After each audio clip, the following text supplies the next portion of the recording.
Hey, welcome back to Raising Deaf Kids. And I have the most special fun guests on the show today. I am so excited to welcome Amy and Sarah from CueSign. And Amy and Sarah, I would love to just start with you guys introducing yourselves a little bit. Either one can go first.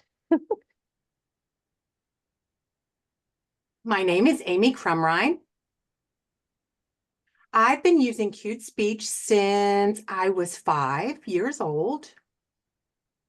I learned how to cue from Dr. Orrin Cornett, who invented Cute Speech.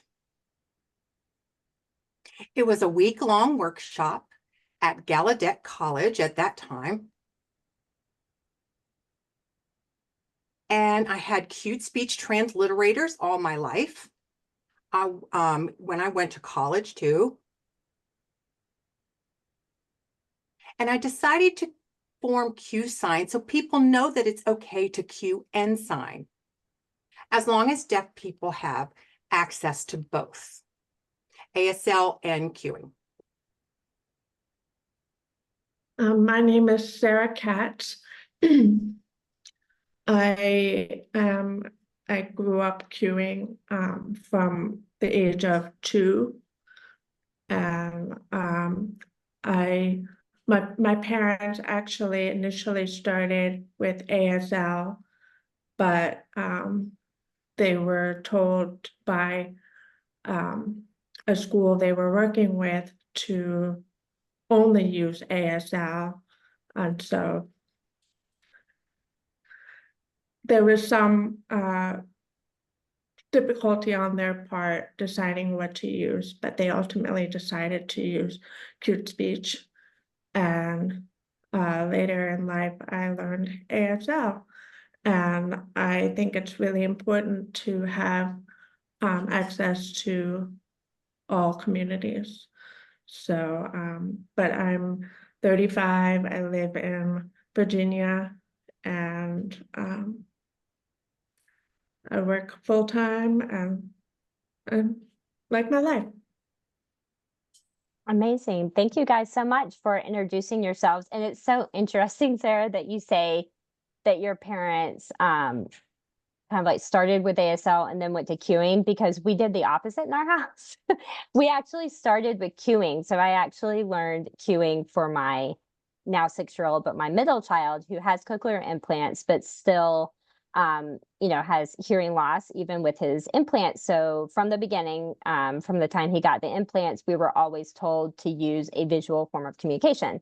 So we started with cued speech, and so I learned it all, and it was really fun. And we'll get into it. It was definitely a mind shift from learning language, but I love learning languages, so it was fun. And then he really didn't catch on to it. And so just because we wanted to make sure he was getting the language, we switched to ASL, which he has like really caught on to now.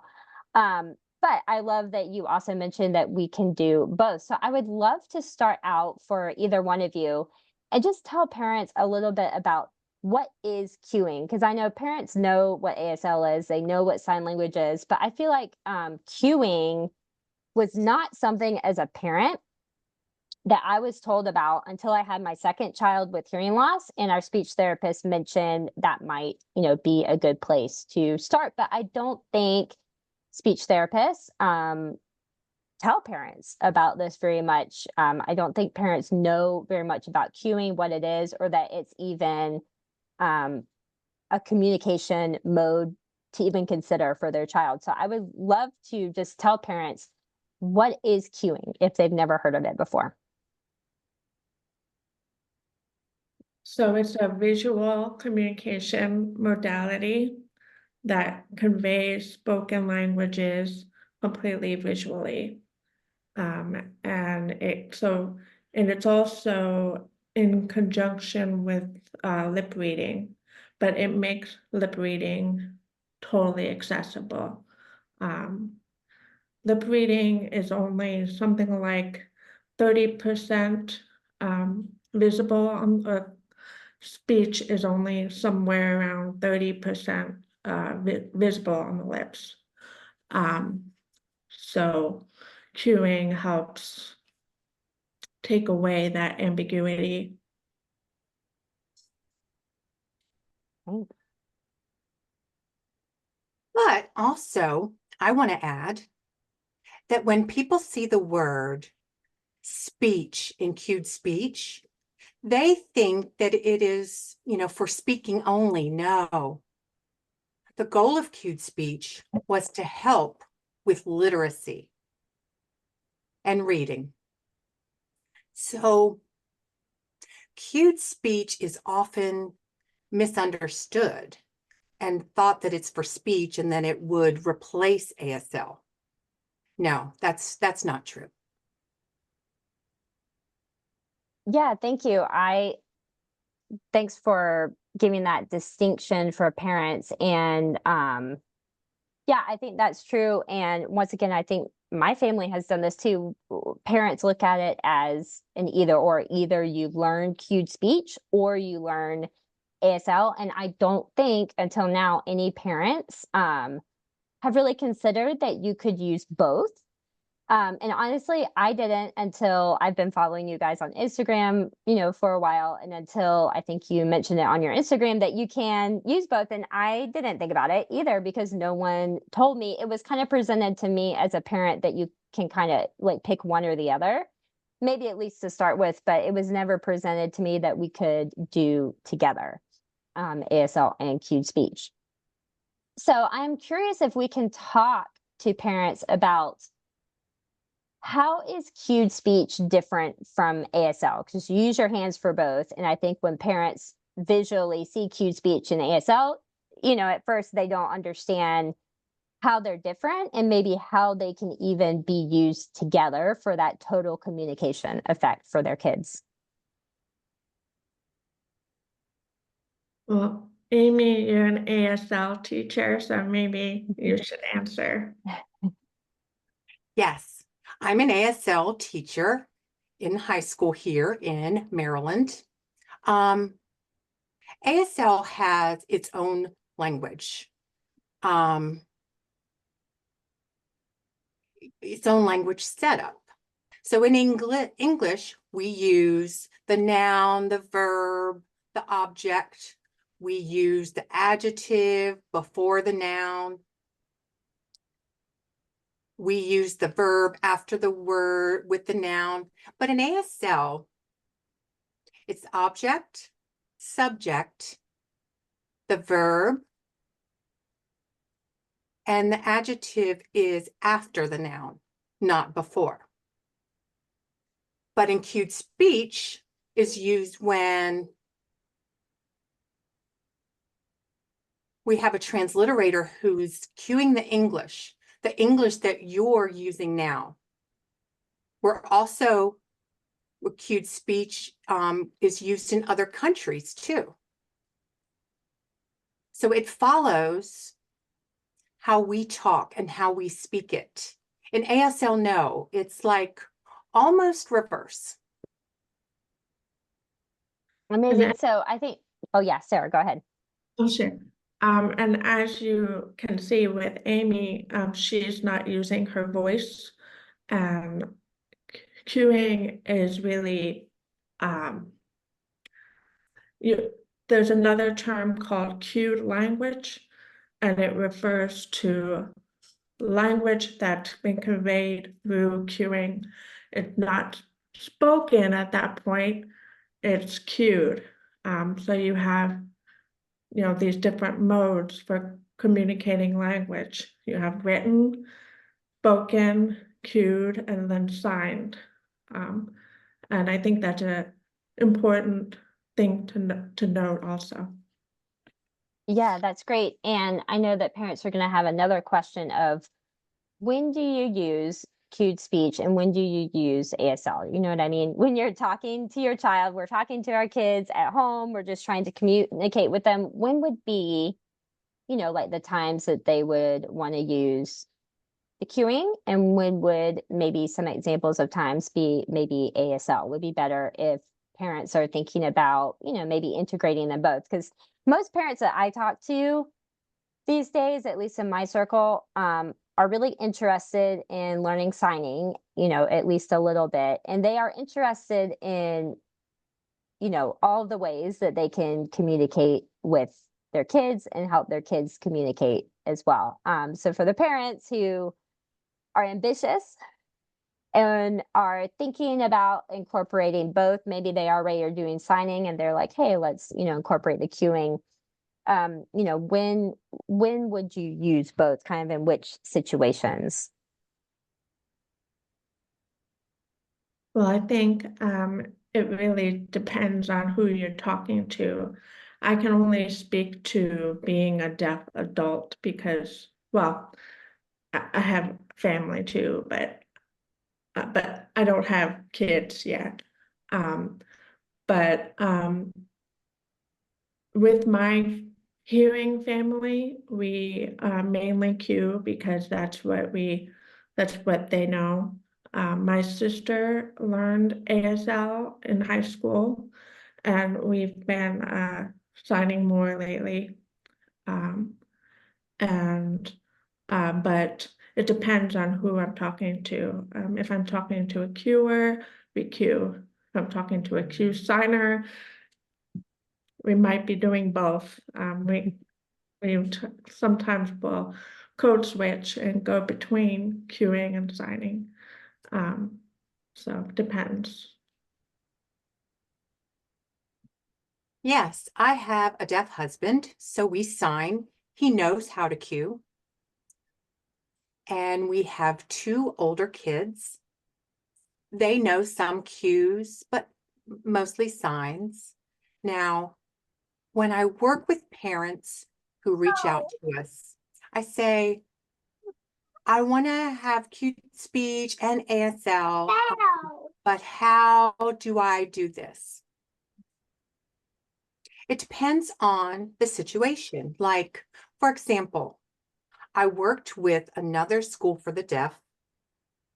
They didn't want cute speech there, but the parents wanted cute speech. So I often met with them to give them ideas because, you know, the schools were like, no cute speech, you know, for you to talk, but it's not true. When we have newly diagnosed deaf children, we tell the parents, you need to, you know, choose either cueing at home or signing because they'll get the language at home. So I've seen more and more that parents will learn how to cue because it's faster to learn. You learn, you know, 8 different hand shapes and 4 vowels. While in ASL, it takes longer because of the structure of the language. So I want to add that I cue with my husband. We cue most of the time, although he gets lazy sometimes, and I'm like, can't understand you. Um, and I this about 2 years ago, I got a cochlear implant, and it my speech recognition is actually a little worse than it was before. And so I've had to ask people to cue more. And so I've asked my immediate family to try to cue more with me because before we would just talk. And I kind of struggled with that question of should I ask them to cue all the time because I can hear not well, but I can hear a lot. And so, but I realized like even if I can hear, let's say 70, 80, even 90%, that's still 10% I'm missing. And that's not fair to me. So so I ended up telling my family you have to cue or sign from now on. So Yeah, I love that. And I love hearing you, Sarah, talk about, talking with your family and kind of advocating for yourself, because I think that's also something we all want to teach our kids how to do, and that our kids, logistically are going to have to do in their life as adults, is advocate, tell us when they need, certain language, certain things, and for us to be open to providing that for them, especially when they get to an age where they can, tell us. So I love hearing that. I think that's really encouraging to parents, to start teaching their kids, how to, start telling teachers, start telling friends about, what they need to be able to communicate with everybody. And like you said, to fairly hear and be involved in the conversations. I think that is great. And I love, Amy, what you said, which is a benefit, because I wanted to talk a little bit about the benefits of using cued speech. And one of the things that I was excited about learning at first is that it is a lot faster to learn than ASL. I took a class through my speech therapist's office, and it was 2 days. It was like a full day. So it was tiring, but queuing is a little bit more accessible as far as learning it a little faster and being able to put it into practice faster with your child than, like you said, learning ASL, because learning ASL is learning a whole language, which is what I tell parents, and takes a long time to learn a language. Certainly you can learn signs, but queuing I found to be a lot faster and more accessible at the beginning with my child too. So, I mean, I think that is a great benefit because parents are busy. So this fits in a little bit better, but I would love to talk a little bit more about if we're convincing parents to try out queuing, which I think would be great. What are some other benefits to using queuing? And can you use queuing with your children, or should you, even if they can't hear? So say, even if they are aided, even if they have cochlear implants, they do have full hearing, and they do talk, is it still beneficial to use cue speech?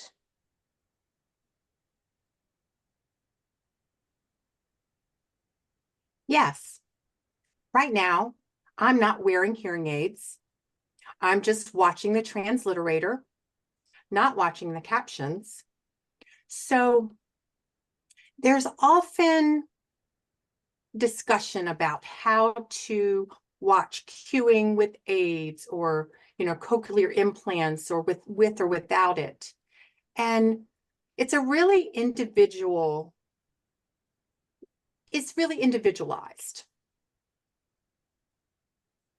So maybe Sarah can talk more about it, but when I go out and talk to hearing people who don't sign or cue, I wear hearing aid, and it helps me, reading their lips, or we write. Maybe Sarah can add. sure. I mean, I think when I'm not wearing my devices, queuing really helps. You don't need to hear to be able to receive cues. There are profoundly deaf people who use cute speech and and if you watch the transliterator, she's not going to be cueing. If I were just speaking, she would, be cueing, and she wouldn't be using her voice. That's how, deaf people can understand the cues. But when my devices die, or I'm in the pool, or I'm in a situation where I can't wear devices, queuing is what saves me in terms of communication. Um, and I forget the question though. Oh, the question, yes, was it's easy to do. What are the benefits of queuing? And yeah, if even if your child is like aided and can talk, if it's still beneficial to use cued speech, even if your child is like talking and communicating with you, which you are a great example of this. Well, if your child is aided, it helps clarify the sound. So the sound that may be muddled will be clarified by the cueing. So either way, it's really helpful. Yeah, thanks. I love that. We're actually, this conversation is starting to say for me, maybe like I should work on the cueing with my 6-year-old. Again, too, we're doing ASL and he gets ASL at school, but maybe I should start incorporating that a little bit more if I can get him to look at me. One of my problems as a parent, maybe you guys have advice, was just getting my child, he's very busy, to look at me.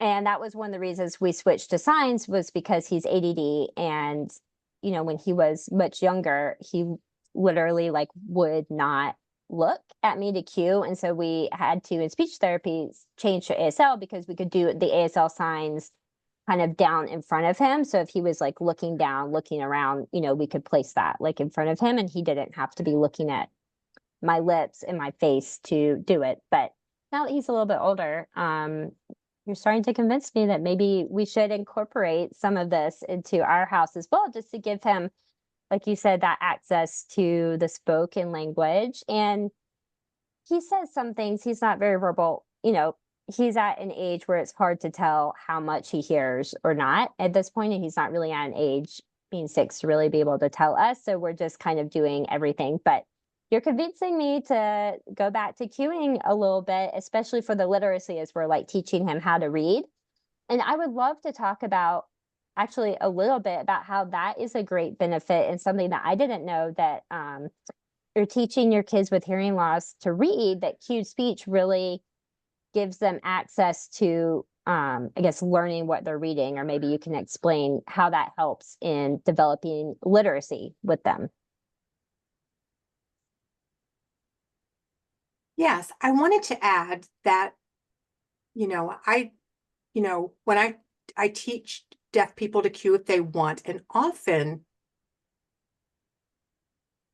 how I teach them, what I teach them is very different from, what you might teach a hearing person, because with deaf people, they don't care about the rules for the silent S or a voiced, S, or they don't care that there's a E stressed. When I was growing up, we would cue the E here and not here. But more and more people are cueing the E here because it is a stressed E. Some, people like to see how people in other states cue words, like if you're from England, would say ball, but here we might say ball. So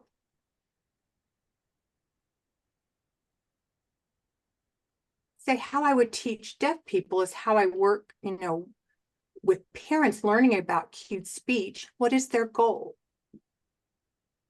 Do they want to cue all the way? Do they want to sign and cue? Do they want to sign all the way and as cued speech to add some rules to English or their home language, because the S's at the end of the words, or like to be words. So it just depends on the deaf people and the hearing families. Yeah, I want to add that Amy sort of kind of she referred to British English. So cueing can be used with many languages, and so I've been able to learn Spanish and Hebrew. Yeah, so those are the two languages I've been able to learn a little bit of. I can't really do it now, but so in terms of literacy, you can learn other languages in addition to English. As far as learning to read, I don't have really the background in literacy to explain the process, but I don't know if Amy does, but I don't know if you want to speak to that. Yeah, I've taught preschool, and we do, what preschool teachers do, but with more visuals. Like I show the kids like, I am going to the store, and then draw a picture of me going to the store and cue it, and then sign it. And sign English, then I cue it, and use ASL. I am going to the store. I am going to the store, so that kids can pick it up faster. That's just a very nutshell, thing.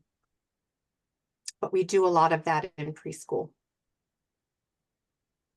That's fun. Yeah. And that was a great example, honestly, to our parents of how you can use queuing and ASL kind of together for, like I said, that total communication piece. And, I love, Amy, how you were talking about, you can really fit this into the goals of your family. As a parent myself, it was really introduced to us, when I had the kids with hearing loss, we decided to get them cochlear implants. Now we're deciding how they're going to communicate. And of course, we're deciding all of this when they are like less than a year old. When we don't know the future, they're literally babies. And it's a lot of decision making to make at the beginning, especially when your child isn't even talking yet and they're a baby and you're a first time parent, you don't know what is going on. And I feel like all of these were presented to me by the therapist as like a one or the other. You learn huge speech and then like you just learn it, the system, you learn ASL and you just like learn the language, and that you don't integrate both. And it was also never really explained to me that there's nuances, and that there are certain ways that you could integrate cued speech, like you were saying, Amy, depending on, I guess, maybe the hearing level of your child, or what maybe not every single sound you need to know, like right now, maybe it's just the basics, especially if your child is in preschool, and that you can it's all fluid, that the language is all fluid. And I think it's really presented to parents as like an either or situation. And so I really like parents to hear that, there are different ways to kind of integrate language and to help your child have a, full picture of a language and communication that also does fit into your family and does fit into your goals and does fit into the time, that you have to spend on this. And I think that's really important. And Sarah, what you were saying about, it's really important to have some type of visual language, because when your cochlears are off, you can't hear. And that was not really explained to me when I had my first child have cochlear implants. I think it was kind of explained after, and maybe the healthcare professionals thought I should have known this. But, me, like many parents that we're talking to, I had my first child and he was born with profound sensorineural hearing loss, and we have had no hearing loss in my family. Like I did not know what to do, what all of this was. And he was 2 months old and a baby, and I was a first time mom. It, was a lot at one time.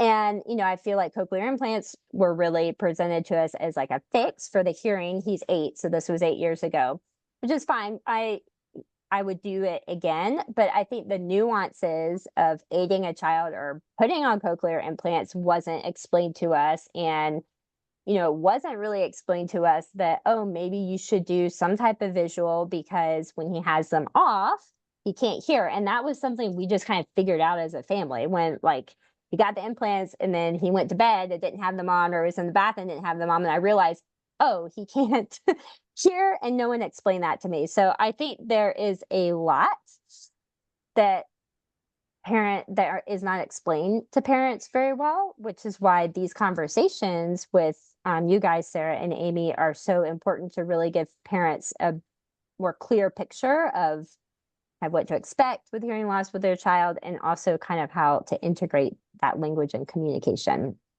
because we're not always told. Oh, sorry, Amy, do you want to say something? Well, I wanted to say that sadly, we hear these things all of the time. Parents are not told about the different options out there. CueSign was actually founded over 5 years ago, but we took a long break because of the controversy surrounding cueing and signing together. And at that time, people were not really ready to understand and learn that we can do both. So, but in the past, maybe 10 years, we've been CueSigning, and we've been talking to parents and teachers, other cuers, other signers. And we have people saying, oh, no, you don't want to do both. But to us, it just makes sense to have access to both so that the deaf child can have as much exposure to language, ASL and English, or whatever language they're using at home. So where do you live? I'm curious. I live in North Carolina.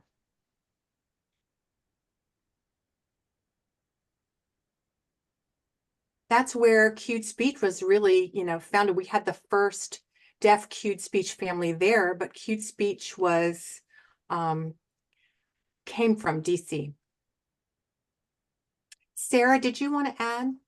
Oh, I just wanted to add that helpful resource for your viewers and listeners might be an essay I wrote for the New York Times about my experience growing up with cueing. It was called Is There a Right Way to Be Deaf? And it was about my parents' decision to use cueing with me, and a little bit about their journey. And at the end, I mentioned Amy and our meeting, and she is talking about CueSign, and I'm sort of addressing the issue of how to approach how to approach it. Hello. Hi. Sorry, my 6-year-old is here. My audience is used to hearing my kiddos. And then I did not mean to interrupt your conversation, Sarah. I'm sorry.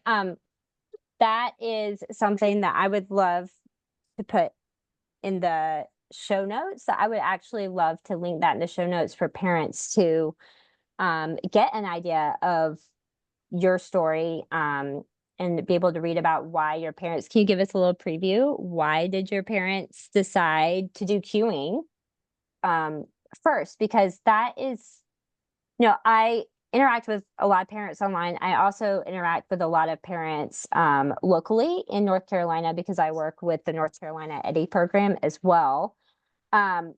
We have parents locally who use cued speech, but I would say more parents are exposed to ASL, and more people out there are pushing ASL, which is fine. Like, it's not an either or, but not just there's just not the awareness around cued speech. And I'm curious why there's not as much awareness around cued speech. And I am curious, I think parents would be too, why your parents chose to go the cued speech route.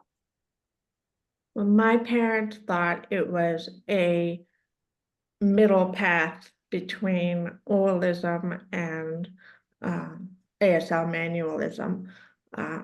They thought it would give me the best of both worlds. But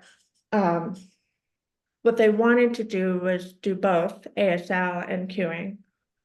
But they received some pushback from a school for the deaf that was providing ASL tutoring to me and my twin brother, and who was hearing, and my parents. And so they basically said, if you choose cueing, we're not coming back here. We're not helping you learning to sign. And so my parents were not sure what to do. They wanted me to have ASL. They wanted me to have that access to a community, but they wanted me to also have access to English. And they felt cueing was the best way to do that. So they ultimately decided to go with cueing because when I was little, I had started speaking, but I was speaking in ASL word order. And that prompted some concern, although it's really nothing to be concerned about, but they wanted me to have full access to English so that I could speak in English. And well, not speak in English, but communicate in English. So. Yes, you said that there's not a lot of talk about cued speech. Yes, you're right. When cued speech was founded, there were two important things that I need to add here. One, the inventor of cued speech, Dr. Orrin Cornett, worked very closely with Dr. William Stokoe, who invented ASL. They worked at Gallaudet, and people don't realize that they wanted to improve literacy.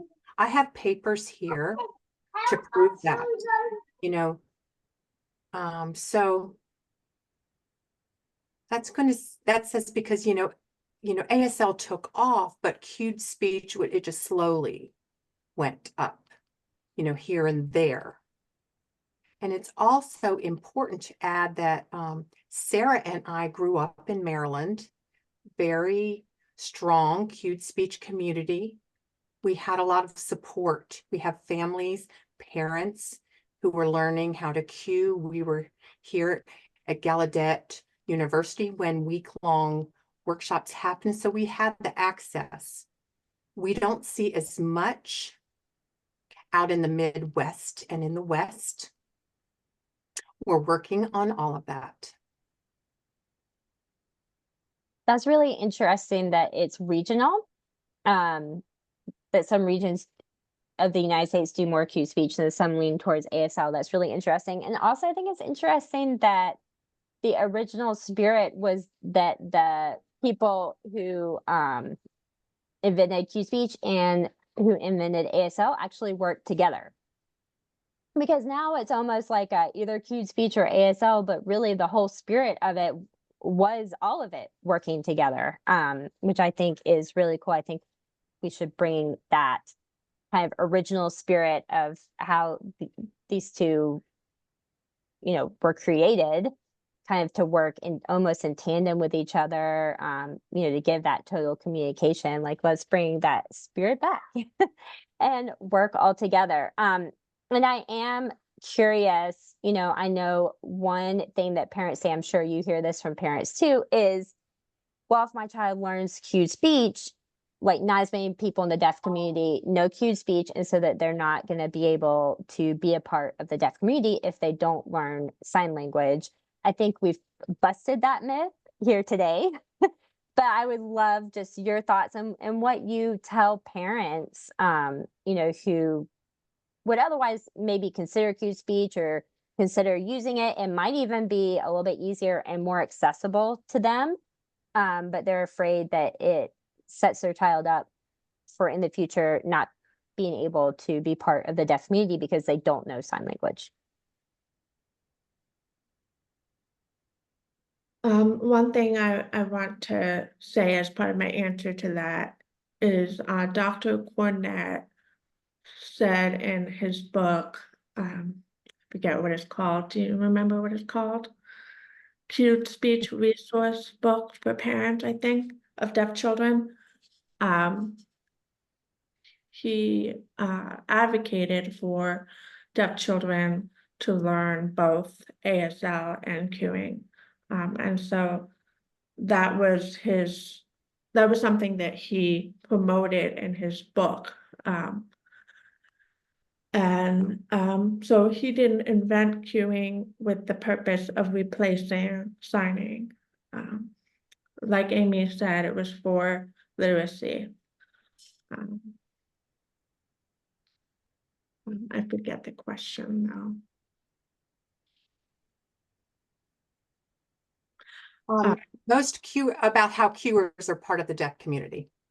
Yeah, so Dr. Cornett said either you teach deaf kids how to cue English first, or you teach them to sign first. Either way is fine as long as the parent has a strong foundation in that language.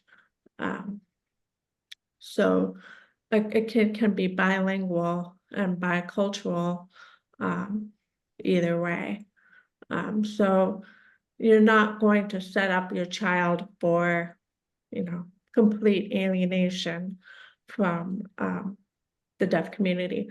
That said, I was fortunate to have access to programs like deaf theater from the time I was in preschool. I was with this great woman, Lisa Agagliati. She brought drama programs to us throughout childhood and up until high school. We were in a program called Deaf Access. And so we signed all our lines in our plays, and it was both hearing and deaf people. And we all communicated with each other through sign language. So I was fortunate to have access to that throughout my life, which I do think is important. I think it's important to give your child opportunities to engage, even if, I think it's important for them to have a sense of community and belonging from an early age. Yes. And I want to add to that there are many cuers out there who do not share with larger communities that they know cued speech for a variety of reasons. It could be because they don't know other cuers, or what they're ashamed, or to them it will just, it was just a tool to learn the language. So I personally fell in love with the deaf community when I was at RIT in New York. My world changed. My sense of peace, my sense of understanding what the world looks like around me changed. That's when I said, hey, we need to do something about this CueSign. We can do both, and we can be part of deaf and hearing community. Yeah, that's really great. And I think that is a kind of great explanation and encouragement to parents because, most of the parents that, I'm talking to, our kids are young, but, we want, obviously, all parents want their kids to grow up to be part of the world in the community. And that is definitely something that I know hearing parents think about for their kids with hearing loss. And I think that segues perfectly into, I would love to hear about your organization, CueSign. Like, what do you guys do? What's your mission? I know parents would love to know about you guys.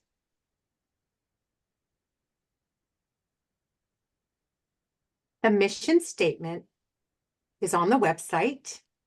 I need to go look at it. But generally, we work with everyone to teach them that cueing and signing is appropriate for deaf children, and deaf children should not be denied the right to have literacy, whether it be ASL or English or Spanish, through cueing.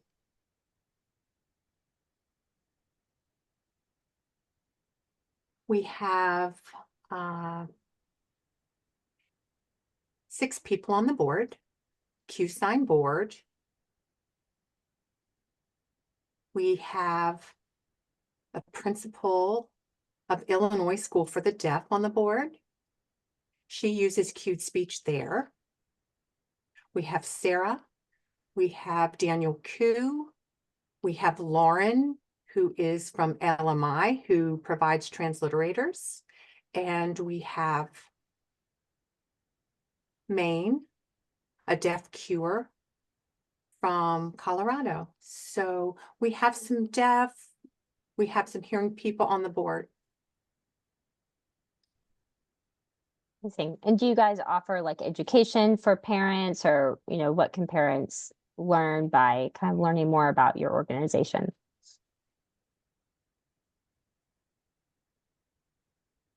They can go to our website, CueSign.org, and Sarah is the face of our social media. So I'll let you explain.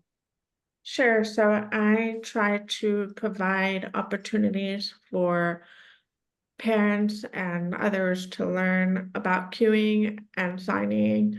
I will do sometimes guess the queue, which is cue reading practice for people who may want to practice their receptive skills or exercise their receptive skills.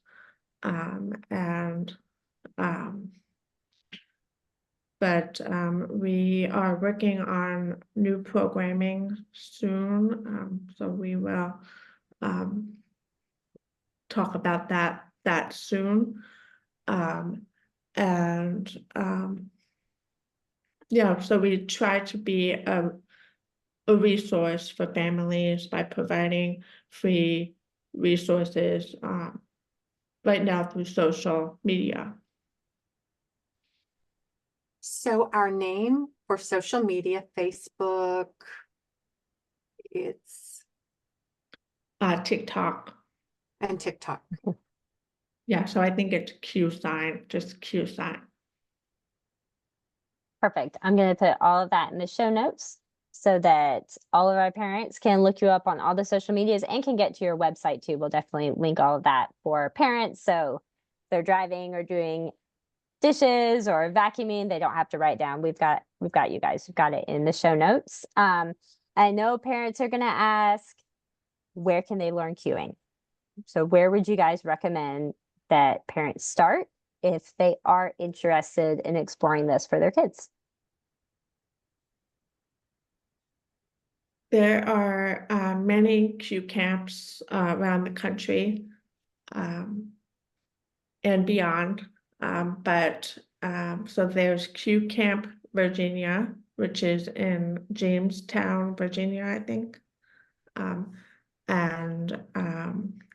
There's Q Camp Mechuana, which is in Maine. And there are many others. And Cheerio, Q Cheerio. Q Cheery. In my state. I know about that one. Oh, yeah, North Carolina. Mhm. Yeah. Then we have There are also online classes. My husband took one to get better, an intermediate class through the Cued Speech Association of New England, I think it's called. They offer cueing classes often, and they're pretty affordable. I think they're less than $50 for like 6 weeks of classes. So yeah. they also reach out to us to, and we can refer them or we can work with them. Great. I really appreciate that. I know parents are going to really appreciate those resources. And I want to thank you guys, Amy and Sarah, for coming on and talking to us about cueing, which, like I said, parents don't get a lot of awareness about, but, I think would be a great option for a lot of parents to be using with their kids. So I was really excited to bring this information to all of the parents out there and bring more awareness to cueing. So I want to thank both of you guys for taking your time to do that. And usually my kids are, we're getting to the end of our time. I've met all my kids at this point. Shh, one more minute, please. Usually we end with asking our guests if they have one more piece of advice or piece of encouragement for parents in raising their kids with hearing loss. What would that be? Mine would be, do not be afraid to do more than one way of communicating. Deaf children need visual access to language. I would say keep it up. I think it's easy for people to feel like, oh, it's too hard. Keep going. You got this.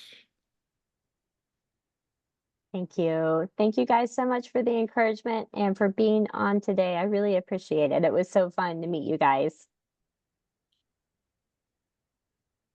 Thank you. Same here. Thank you for having us.